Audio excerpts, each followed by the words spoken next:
கூடுவாஞ்சேரியில் அன்னை லோகாம்பாளை பார்த்துவிட்டால் சிறுவர்களுக்கு கொண்டாட்டம்தான். தனது வளர்ப்பு மகள் ஞானாம்பிகை மற்றும் தனது தம்பி பாலசுப்பிரமணியன் அவர்களின் பிள்ளைகள் அனைவரும் கூடுவாஞ்சேரியிலிருந்து சுமார் 15 கிலோமீட்டர் தூரம் உள்ள பள்ளியில் கல்வி பயின்று வந்தார்கள்.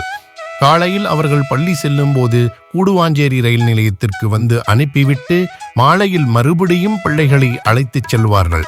பிள்ளைகள் பசியாக வருவார்கள் என்று தினமும் அவர்களுக்கு தின்பண்டங்கள், இனிப்பு, பலகாரம், பிஸ்கட் முதலிய உணவுப் பொருட்களை தன் கைகளாலேயே செய்து அதை பிள்ளைகளுக்கு அன்போடு பகிர்ந்தளிப்பார். அக்காலகட்டத்தில் இவைகளெல்லாம் வீடுகளில் தற்போது கிடைப்பது போல கிடைப்பது அரிது. பண்டிகை நாட்களில் மட்டுமே கிடைக்கும் அரிய பலகாரங்களாகும். அனைத்து பிள்ளைகளுக்கும் அன்னையை ரயில் பெட்டியில் பார்த்துவிட்டால் கொண்டாட்டம்தான். வாழ்க வளமுடன்.